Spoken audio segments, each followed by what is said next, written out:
Once again, our pupils from Holy Family Academy of GMA.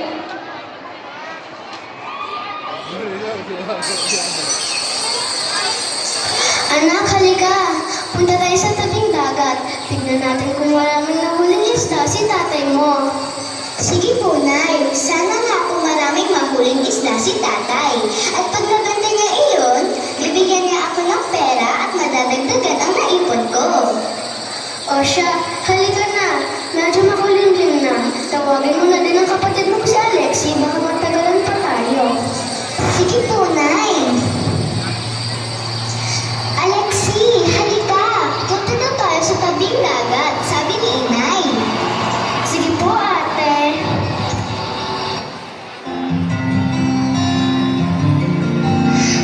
Ang sarap ng hangin, ate. Ang lamig. Basta ang ulan, unti-unti kumakagat. Sa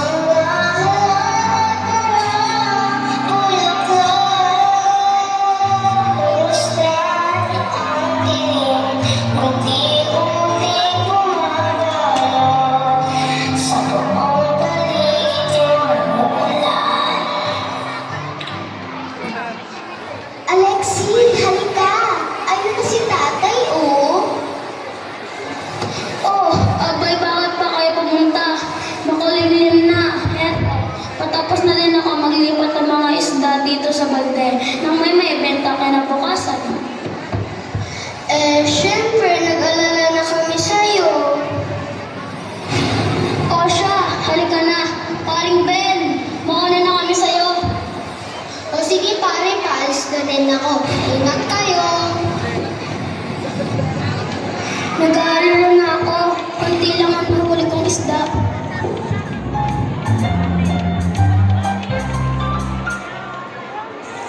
Okay, class, wala mo nang lalabas ng classroom.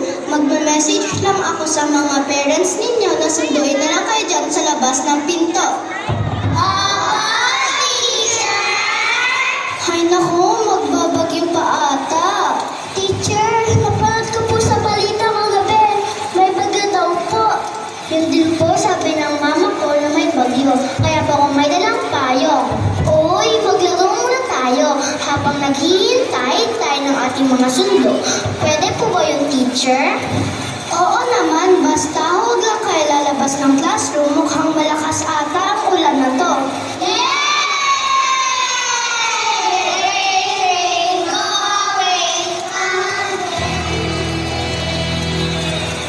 Lagi lang ulan,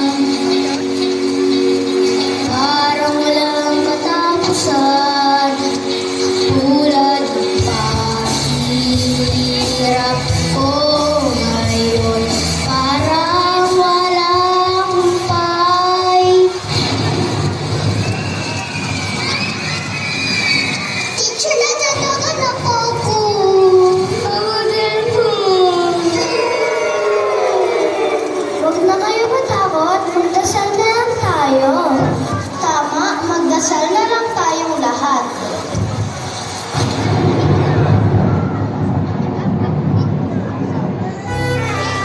Ashley, tulungan niyo ako tanggalin mga sinampay ko. Makulimlim na baka mabasa pa itong mga sinampay ko. Yuen, putahan mo sa kwarto si tatay mo. Itali niya na kamo yung kariton niya. Bumangon na kamo siya. Lagi na lang siyang nakahilata. Wala na tayong makakain yan. Opo, Nay. Opo, papunta na. Tay, itali mo na yung kariton mo bagang mawala pa, sabi ni Nanay.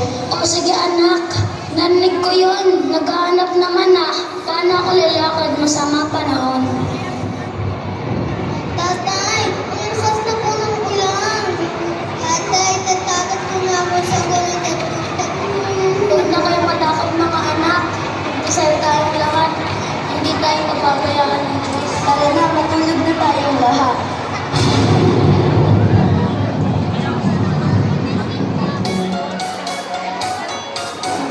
Taho, taho kayo dyan. Taho.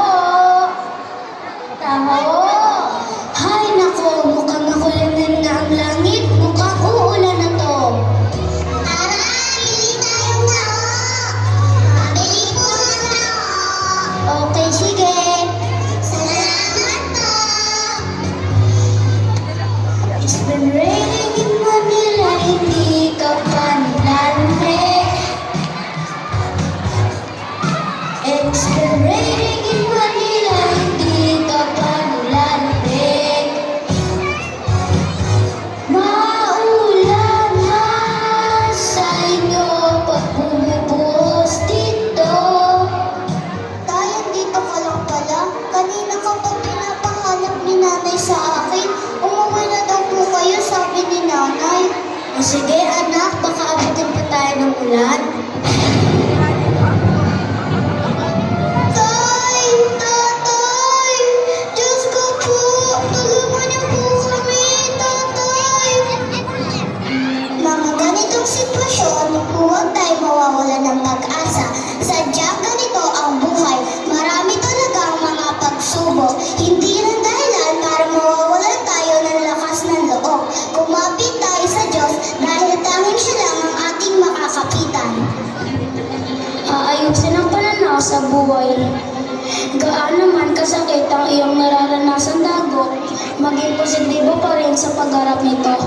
Malaki yan nagagawa at naitutulong ang isang positibong pananaw sa buhay upang kayanin ng hampas na pagsubok.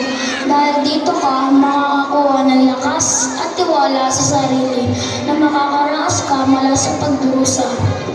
Hindi tayo matatalo ng kahit anumang pagsubok.